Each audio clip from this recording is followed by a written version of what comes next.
Hi everyone, my name's Nathan Towney. Thanks very much for the invitation to present to your staff development days today. Really appreciate the opportunity. I'm a proud Wiradjuri man from Wellington, New South Wales. My mum and dad still live out there. That will always be home to me. As you can see on this slide when I get it to work, basically my homelands are the lands of the Macquarie and Bell Rivers. And currently presenting to you from a Wabikal country, but also pay my respect to Darkinjung country, which I know all your schools are situated on. Pay my respect to elders past and present, and also the homelands of all of you. We all have special places that we are connected to through memories, through people, through place, and so I acknowledge your special places as well. A little bit about me before I get started. So, grew up in Wellington, New South Wales. Moved away from Wellington when I finished school and moved to Sydney. From there, I came to Newcastle and studied PE teaching and finished that. I taught in a variety of different schools. Scone was my very first teaching position, Scone High School. Then went to Sydney and taught at North Sydney Girls High, Granville Boys High, where I was lucky enough to gain a head teacher position and relieved as a deputy principal. From there, I went into a consultancy role. I was the SEO2 for Aboriginal Education and Engagement for South Western Sydney. And so managed the Aboriginal Education team. We looked after 276 schools there, supporting schools and communities around the implementation of the Aboriginal Education policy. Absolutely loved that role. From there, actually, my wife and I were keen to head back north, and so I was lucky enough to gain a deputy principal position at Wodouba Community School, which I loved, and then moved to Newcastle High School, where I finished up as principal and spent 6 years at Newcastle High School, finished up there in October 2019, and started at the University of Newcastle. My current role is Pro Vice-Chancellor, Indigenous Strategy and Leadership. It's a mouthful. It's taken a little while to sort of understand what that even does or means.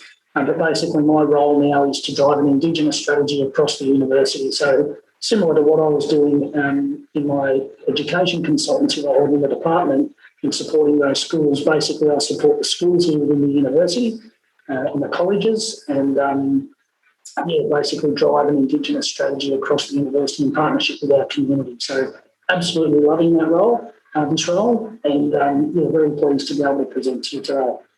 I just want to do another protocol. There are a couple of images that I'm putting up of people who have passed, so I just want to make that acknowledgement up front to outstanding Aboriginal men from up north. So I just wanted to raise that as well.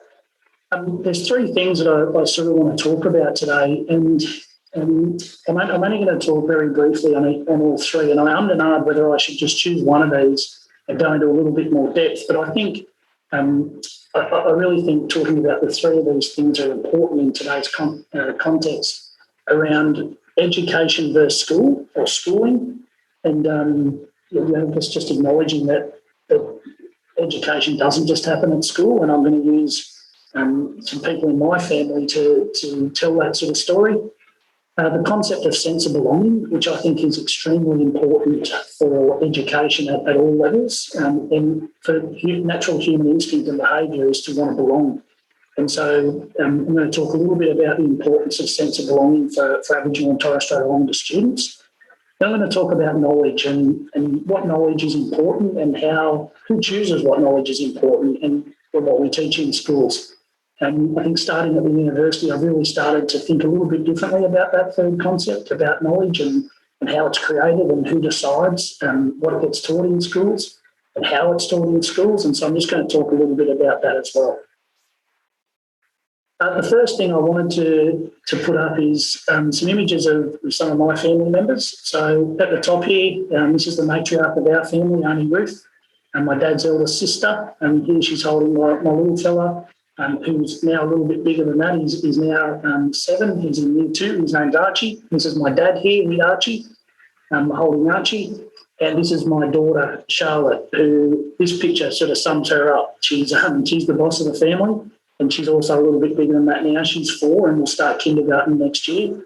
I've already warned the teachers at the Junction Public School up here at Newcastle that they need to be prepared and ready for Charlotte Towney. She's going to be an interesting student for them all. But I guess I put these images up because I want to think about what education and schooling is going to mean to my kids and what it's meant to Auntie Ruth and to Dad.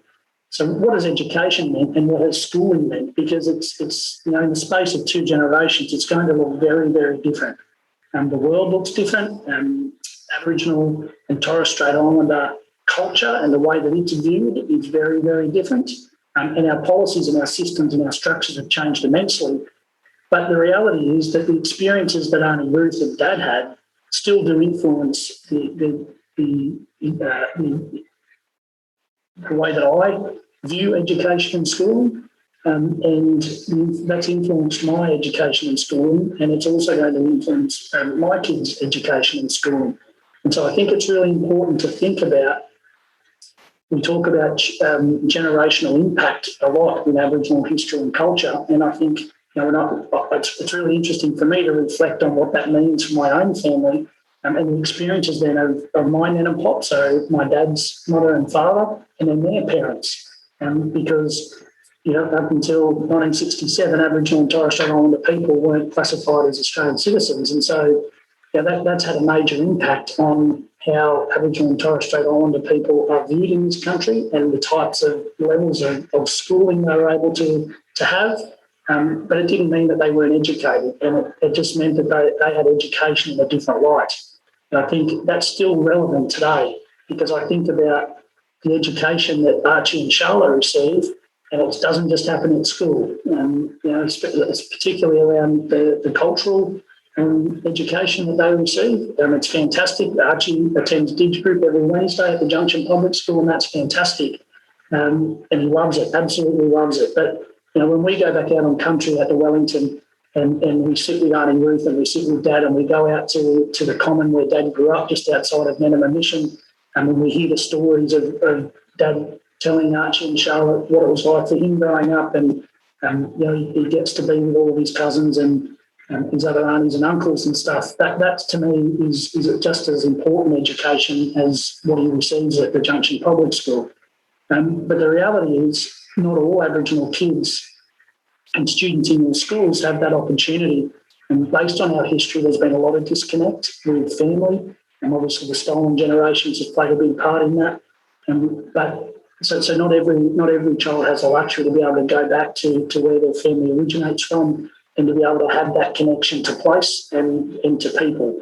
And so school sometimes is the only place that students are able to get some of that cultural information, because the reality is, my nan and pop thought that they were doing some of our family a favour by not passing on a lot of those cultural practices. They wanted their children to be successful in what was a white world and making sure that they were able to succeed. And so a lot of that culture has been lost, and so not every child will have that luxury of being able to go back to country and to learn from family and elders in that community. And so school becomes a very important place for a lot of those things to occur. So I guess I just wanted to unpack a little bit that the different terms of education and schooling, and use my family experiences as an example of that. There's two policies I just wanted to talk about, and I'm sure a lot of people have probably heard of these: the Exclusion on Demand policy and the Clean, Clad and Courteous policy. So two policies put in place by New South Wales Department of Education and basically played a big part in Aboriginal and Torres Strait Islander people's exclusion from schooling. So the Exclusion on Demand policy was basically that if a non-Aboriginal family didn't want their child to go to school with an Aboriginal person, then the principal had the authority to expel Aboriginal students from those schools. If you look on NESA's website, they actually have a timeline of Aboriginal education across the state, and it actually gives a list of the schools that have been impacted by that policy and some of the wording around why parents didn't want their children to go to school with Aboriginal children. It's a really good eye-opener, and it's a great resource to have a look at, so I encourage everyone to If you haven't seen that resource, to jump on and have a look. It's a really good resource. The second was Clean, Clad and Courteous policy, which basically said that if Aboriginal children were clean, they were polite and they did as they were told, then they were able to be at school. But if they weren't, then again, the principal had the authority to expel Aboriginal students from that school. And I guess that came first, and that wasn't enough. And so the exclusion on demand policy then came into play. So two really big policies that lead into my next point, which is that concept of sense of belonging.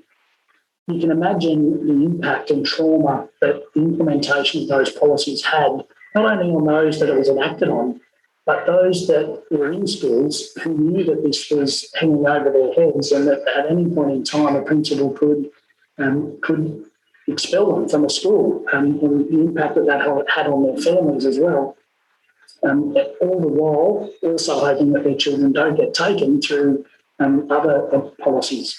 And so you can see how that would have had a complete contradiction to having someone create a sense of belonging at school. And so Professor Doug Williams, Dr. Doug Williams, who is the person behind the Tell Them From Me survey, a lot of that Tell Them From Me research is around this concept of sense of belonging. And he's been able to identify that this concept of sense of belonging has such a major impact on learning outcomes.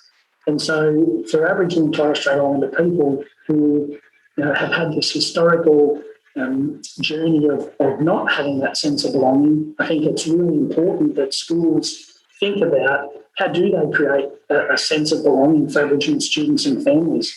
I know from my experiences as a principal and deputy principal in schools and a classroom teacher that there are a lot of Aboriginal families who still don't feel comfortable in education institutions. And I find it even here at the university.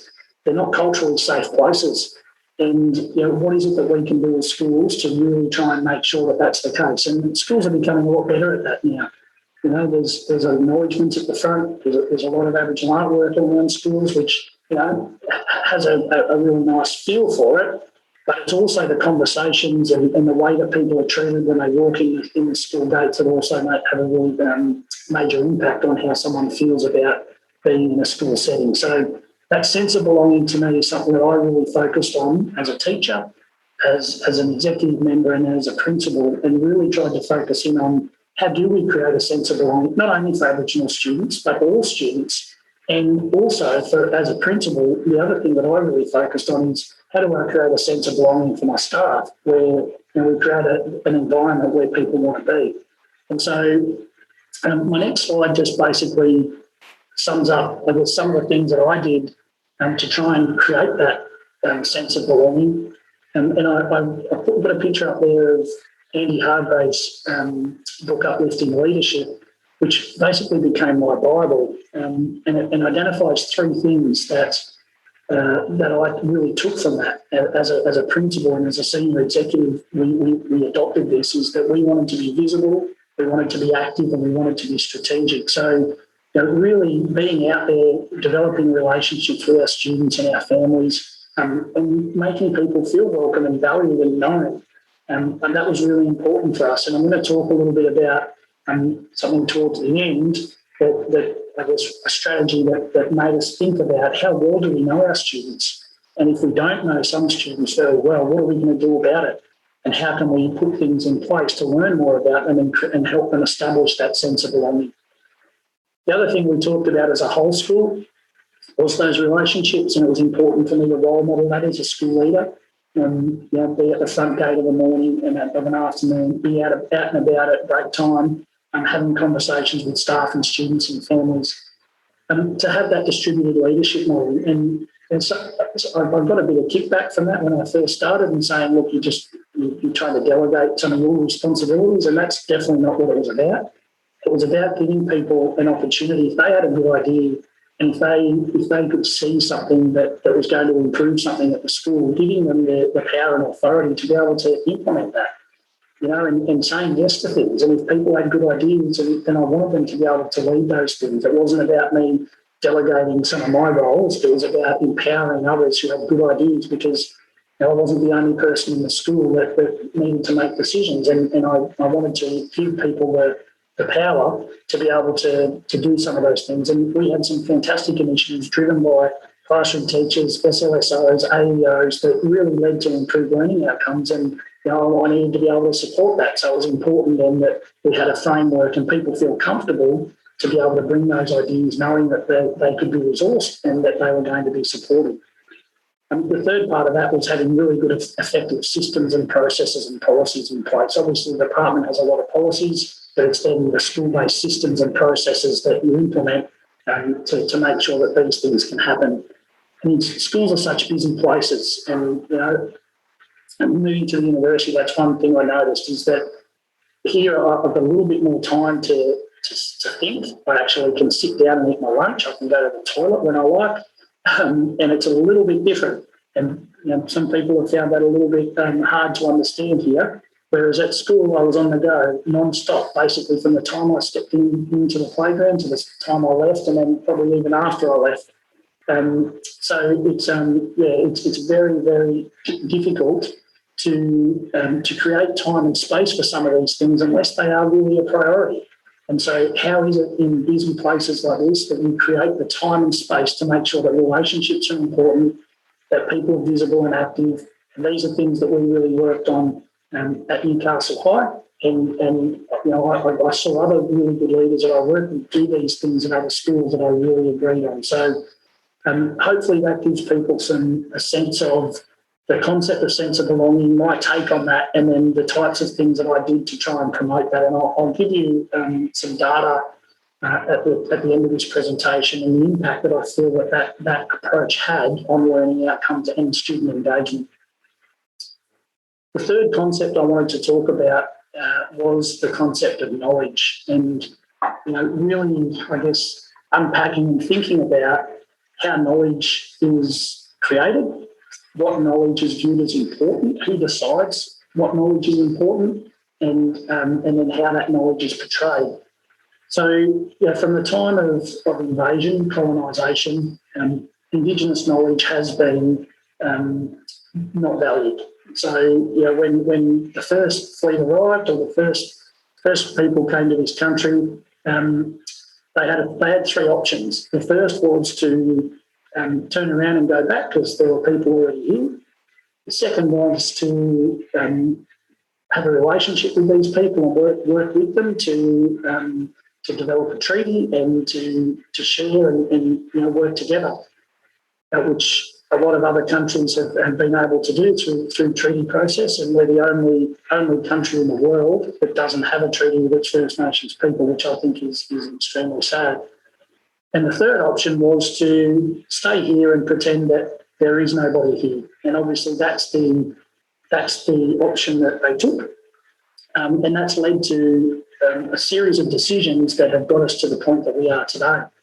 And that mindset has really influenced a lot of things, to pretend that Aboriginal and Torres Strait Islander people didn't exist, and to try and assimilate them into the white society and to basically get rid of Aboriginal and Torres Strait Islander culture. And so it wasn't in their best interest then to actually learn from Aboriginal and Torres Strait Islander people about how they manage the land, how they educate their young ones, and how they operate. And so a lot of that knowledge hasn't been valued. And so through the education systems, no one ever really went to Aboriginal and Torres Strait Islander people to learn and to incorporate that knowledge into a statewide or a nationwide education system. And it's only sort of now that places like universities are starting to acknowledge that this knowledge actually really does have an important part to play in our future. Some of the world's biggest problems are going to rely on Indigenous knowledge from around the globe, not just in Australia, to look after our globe and to look after the people within it. If you look at the value systems that surrounded Aboriginal and Torres Strait Islander societies, they're value systems that are extremely important today.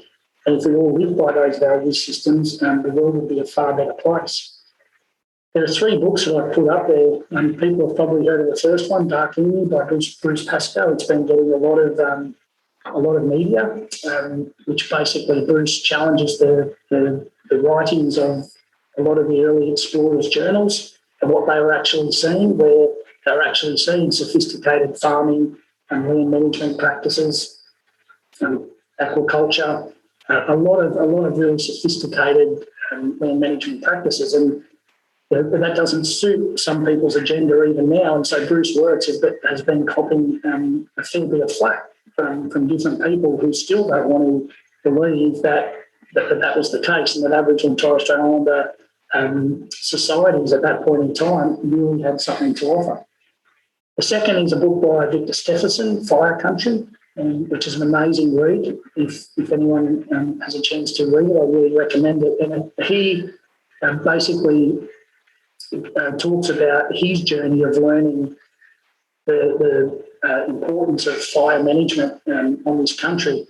And the two gentlemen that are in this photo over here, Dr. George Musgrave and Dr. Towney George, are the two men that taught Victor up in the Cape, up north.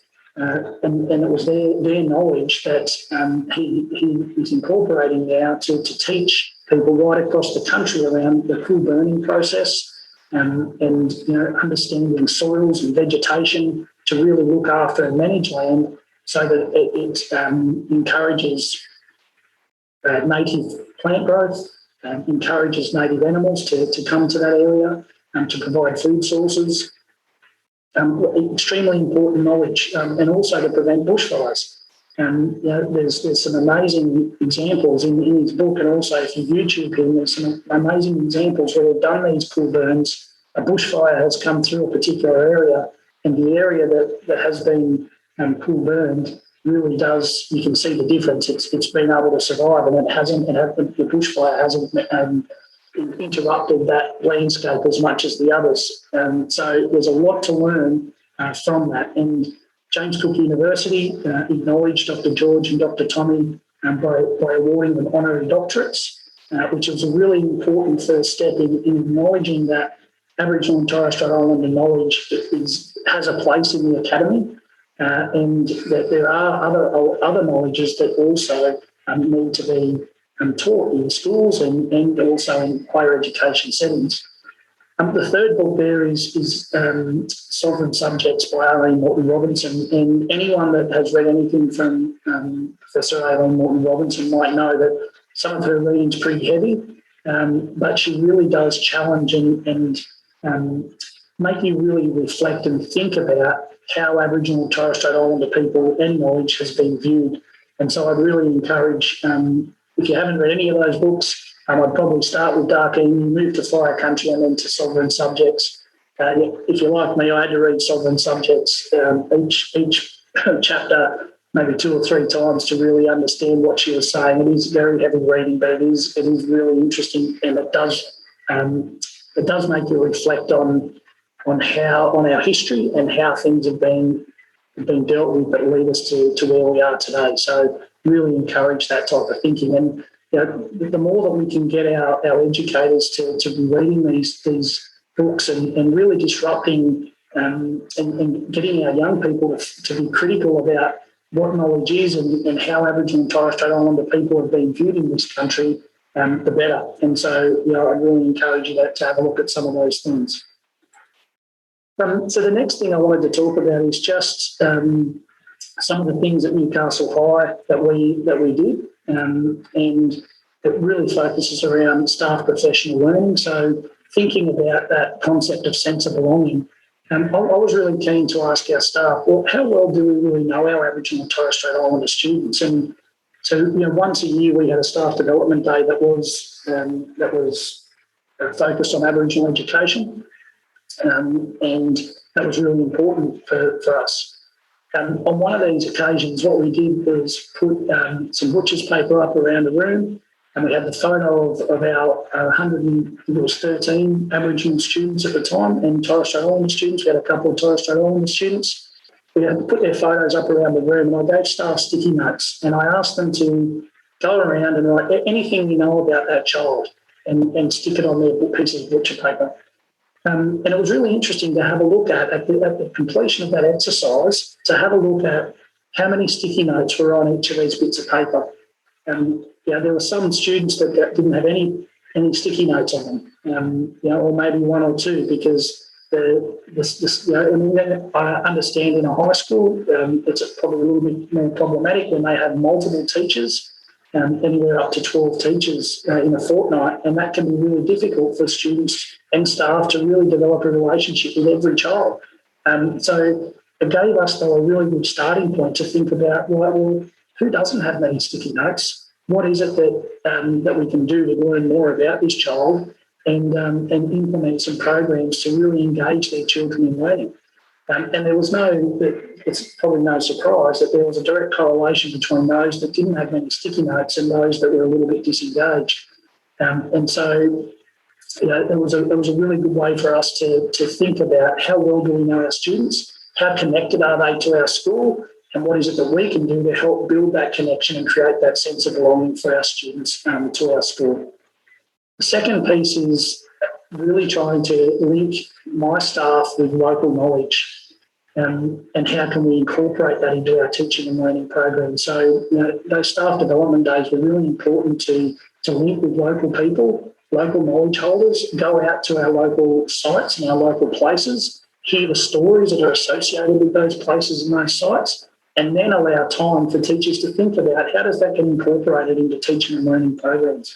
Where are there opportunities for us to incorporate that, and to incorporate visits to these places, to incorporate those people to come and tell the stories if appropriate, and really think about what knowledge that we show that is important in our school, and how do we not look at Aboriginal education from a deficit model, but look at it from a strengths-based model that everybody can learn from. And then the third point there is just what practices can improve knowledge and understanding across the school. So, obviously things like acknowledgement of country have become very important in school protocol, and that's fantastic.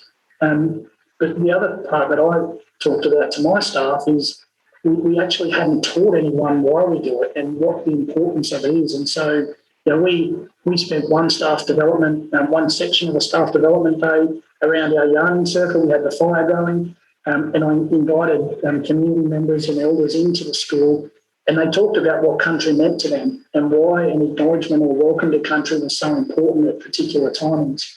And it gave the staff a really great understanding as to why we do it. And we also gave them an opportunity to write one that meant something to them and linked their own story to an acknowledgement of country. And so that was really important, and it really helped our whole school understand that process and practice that was already existing in our school, but really did broaden the cultural knowledge and understanding through that practice. Not just something that we did, but it was something that meant something then to everybody in the school setting. And there's other examples of that what other practices that you have at schools can improve that cultural knowledge and understanding. So the last thing I just wanted to showcase, I guess, is just some of the data that we've been able to reflect on at Newcastle High, and there's some things here that I think the whole school community can be really proud of. If you look at some of the learning data and engagement data here, I think it really does showcase that there's been significant improvement. So you can see up here we had value-add data above state average for 2 years in a row. We had a 25% increase in student retention from year 10 to 12. And that's not just Aboriginal students, that's across the board. Our Aboriginal student retention was actually higher than that. We had a significant increase in task completion, so our assessment tasks right across the school. Our attendance data was fantastic. So the number of students eligible for attendance awards, you can see here from 2016 to 2018. To be eligible for an attendance award, you needed to have an attendance over 90% for the year. So you can see that we pretty much more than doubled the number of students that were eligible for those. And when you look at the Tell Them From Me survey, our Aboriginal students result, we had a strong growth in how Aboriginal students felt about the school and how the school feels about them, which was fantastic. And then when you look at our number of suspensions here from 2015 through to 2019, significant difference. Our number of Aboriginal students actually rose significantly over this time. So it's not that we didn't have as many students, we actually had more. And it wasn't because I was just not suspending as a principal. I actually suspended in my first year quite a lot more than the previous year. My first year was in 2016.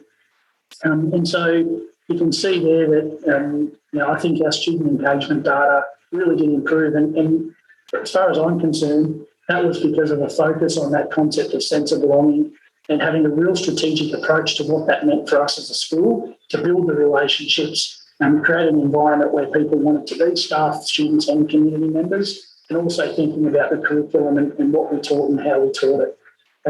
So that's pretty much it for me. I really want to thank you again for that opportunity to speak.